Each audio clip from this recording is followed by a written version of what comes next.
Who started Christianity? Christianity originated in the city of Jerusalem, in present-day Israel.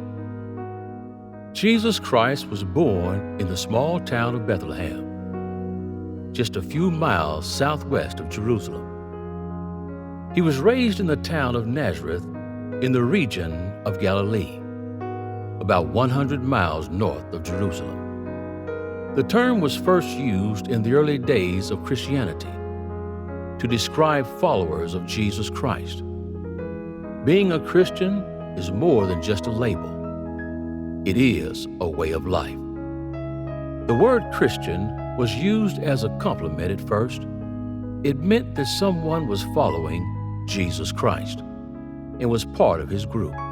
However, over time, the word took on a negative meaning. Some people started using it to describe Christians as being foolish or naive. Today, the word Christian is still used in both positive and negative ways. For some people, it is a proud label that represents their faith in Jesus Christ. For others, it is a term that means they are different from everyone else. Christian beliefs date back thousands of years before Christ. Many prophets predicted the coming of Christ according to Christian belief. Many theologians believe that Jesus was crucified between 30 and 33 AD. The first Christians were Jews who came to believe Jesus was the Messiah. The movement was started by Jesus of Nazareth in first century Israel. Christianity originated in the ministry of Jesus, a Jewish teacher and healer who proclaimed the imminent kingdom of God and was crucified. His followers proclaimed him the predicted Messiah of the prophets and became known as Christians. The first time in history the word Christian was used is found in the book of Acts in chapter 11, verse 26, where it says, "The disciples were called Christians first at Antioch." Prior to this time, in the book of Acts, there was no specific name for those who followed Jesus Christ other than believers or followers. Christianity began in Judea, in the present-day Middle East.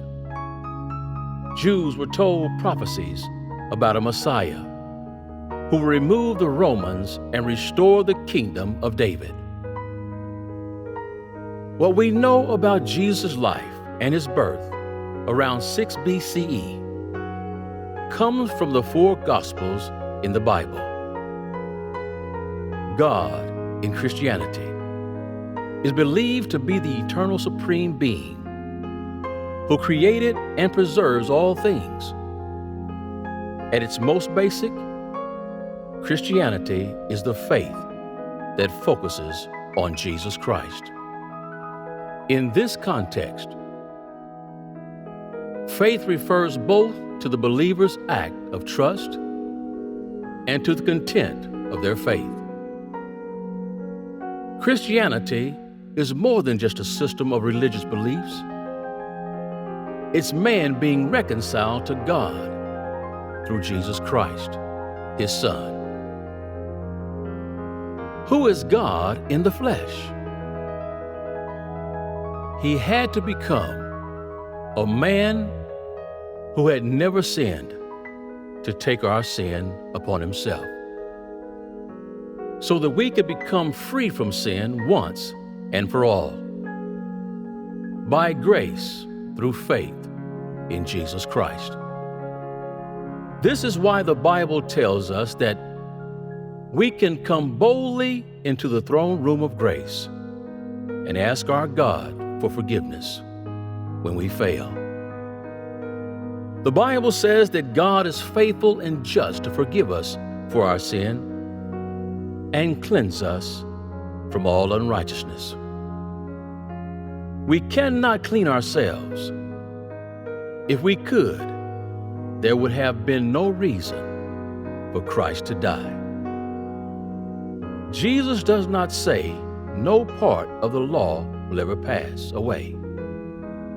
He says no part of it shall pass away until it is fulfilled. He says he came to do this very thing, to fulfill it. So with his coming, the law has been fulfilled. We now live under the law of Christ, not beneath the law of Moses. In other words, the law of Christ is the New Testament, New Covenant, the grace, God's riches at Christ's expense. It is this law that Christians live in and under,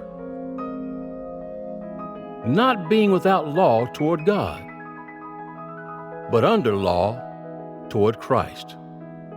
1 Corinthians chapter 9, verse 21.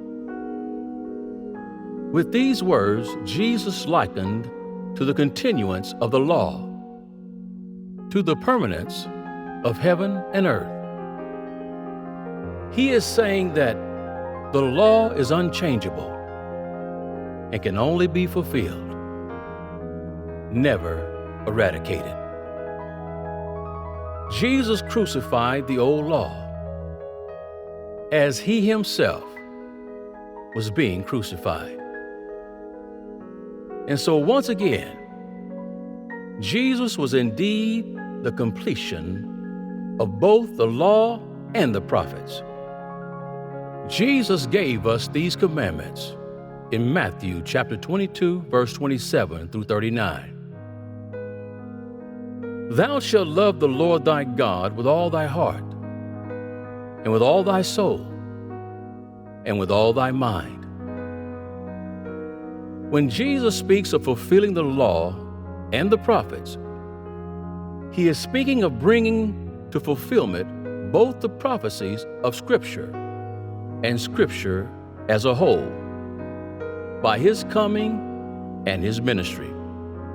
By so doing, far from destroying scriptural authority, he manifests the perfect and divine authority of the Old Testament.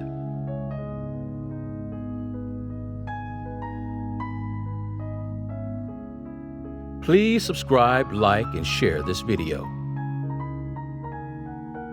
And don't forget to hit that bell icon so you'll receive notification that another video has been added.